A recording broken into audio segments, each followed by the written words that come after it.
Halo, balik lagi bersama saya Andri Haryawan di Coba Gadget. Kali ini saya pengen review Redmi Note 9 Pro yang setelah saya unboxing kemarin itu loh, dan inilah reviewnya.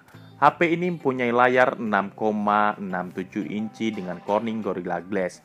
Dengan kamera di tengahnya yang tampilannya all display yang cukup keren dan cukup stylish kalau zaman-zaman sekarang. Layarnya cukup membuat kita semakin tercengang karena lebar banget sih dibandingkan HP-HP yang lainnya. Mungkin untuk gaming dan video oke banget sih kalau kita nonton video. Di bagian kanan terdapat tombol volume dan di bawahnya itu ada tombol power dilengkapi dengan sensor sidik jari di bagian samping. Tidak seperti Redmi Note 9 biasa, sidik jarinya di belakang, tapi Redmi Note 9 Pro sidik jarinya di samping. Inovasi terbaru dari Redmi. Tapi itu sudah diterapkan di Meizu yang kalian tahu kalau Anda ada review saya di Meizu itu ada sidik jarinya. Di bagian bawah terdapat speaker, mic, lubang USB Type-C dan 3,5 mili jack audio yang berjajar cukup rapi. Di bagian kiri itu ada SIM card tray yang terdiri dari 2 nano SIM dan satu tambahan memori eksternal. Jadi untuk memori 128GB masih bisa ditambahin memori eksternal lagi. Di bagian atas seperti biasa Redmi masih menerapkan infrared untuk tombol remote TV dan satu mic kecil. Ini sudah cukup oke sih. Khas dari Xiaomi, dia bisa ngatur remote TV, remote AC dan sebagainya. Ya worth it lah kalau kita bilang untuk Xiaomi tetap menerapkan itu. Di bagian belakang dia mempunyai body yang cukup oke dan cukup keren sih kalau menurut saya. Bodinya kelihatannya menyala atau pantulan cahayanya oke banget sih, dan dia mempunyai 4 kamera. Yang kamera utama yang pertama yaitu 64 megapiksel. Yang kedua untuk ultrawide-nya itu 8 megapiksel. Dan yang ketiga 5 megapiksel makro dan 2 megapiksel depth sensor. Nah ini masih ada stiker dari bawaannya karena saya males ngelepasnya karena ini HP pinjaman teman. Ya sorry banget ya, saya nggak bisa ngelepas ini karena HP pinjaman sih. Itu pesan dari orangnya. Dari segi desain sih oke banget sih. Berbeda dengan Redmi sebelumnya atau Redmi 8 sebelumnya. Nah ini kita pengen tes dulu hasil kameranya di kamera belakang terlebih dahulu untuk foto biasa dengan resolusi biasa aja. Kita tes terlebih dahulu. Inilah hasil foto pertama dari kamera belakang. Dan kita tes untuk mode foto berikutnya untuk yang foto biasa juga di kamera belakang seperti ini. Dan untuk 64 megapiksel seperti ini. Dan ini untuk foto potretnya seperti ini hasilnya. Ya menurut saya sih sudah cukup oke hasil fotonya untuk HP Xiaomi atau Redmi kelas 3 jutaan ini. Dan ini untuk mode makronya atau ya bisa dibilang mode yang kalau kita motret dari jarak dekat biar bisa fokus, ya inilah mode makro. Setelah kita tes kamera belakangnya, selanjutnya kita pengen tes kamera depan selfie-nya. Hasil foto selfie biasa 16 megapiksel seperti ini. Dan hasil foto selfie 16 megapiksel depth sensor seperti ini. Cukup oke sih bokehnya dan cukup worth it. Dan kita tes selanjutnya ke nonton video. Untuk nonton video YouTube di HP ini cukup oke sih. Dan dia mempunyai layar yang cukup lebar, tapi kalau kita lebarkan layar ini otomatis mengurangi resolusi atau mengcropping gambarnya. Tapi untuk penampilan untuk nonton di video ini sudah cukup oke dan sudah cukup worth it lah. Ya pastinya kita betah untuk nonton drama-drama atau film di layar ini yang cukup besar 6,67 inci dengan Corning Gorilla Glass dan cukup worth it banget sih kalau kita nonton video. Setelah puas nonton video, ayo kita lanjutkan tes berikutnya yaitu bermain game. Game yang saya uji coba di sini adalah game Mobile Legends yang gak cukup berat.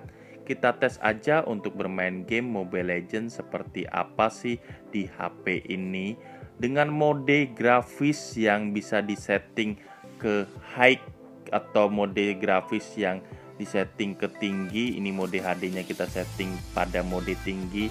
dan lainnya juga mode tinggi. Untuk bermain game di HP ini untuk sekelas Mobile Legends cukup smooth dan cukup lancar.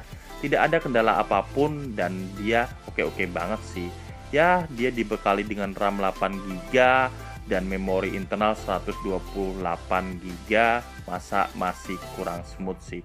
Kalau masih kurang smooth, lebih baik banting aja HP ini.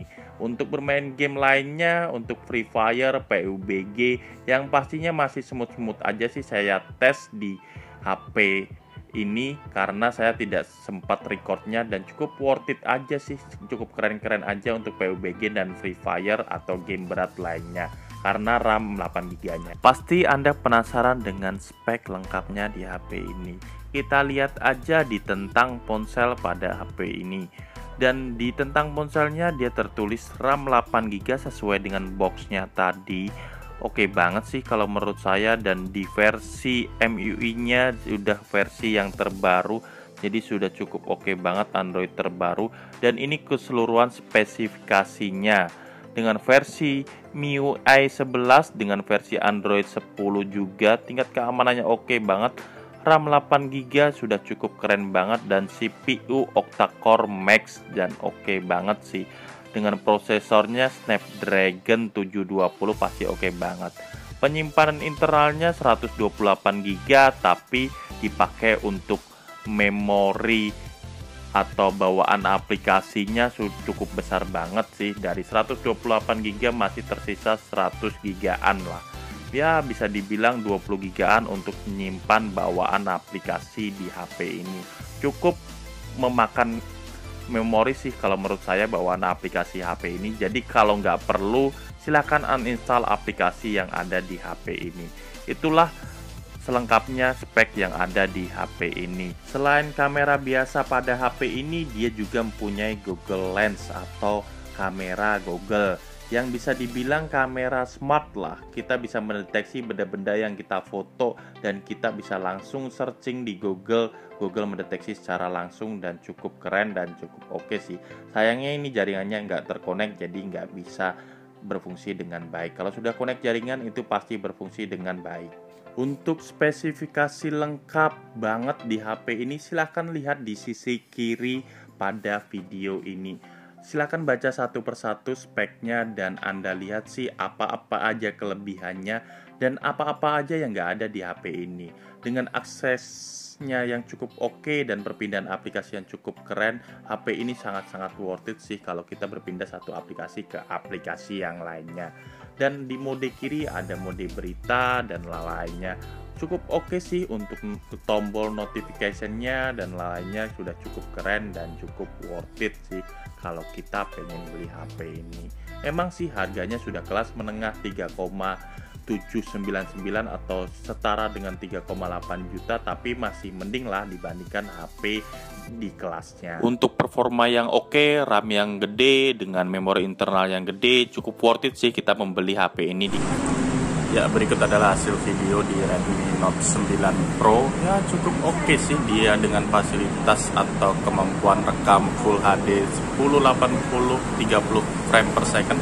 Udah cukup oke banget sih kalau kita buat rekam video atau bikin konten-konten di YouTube atau Instagram. Ini hasil video kamera muka dengan mode film atau frame film. Ya, sudah ada mode filmnya sih, sudah cukup oke. Jadi kelihatan kayak di layar-layar film di bioskop atau layar-layar yang ada di TV-TV HD gitulah, kelihatan mode filmnya. Ini adalah hasil video belakang pada kamera Redmi 9 Pro. Nah, ini bisa terlihat hasil videonya cukup oke dan cukup jelas.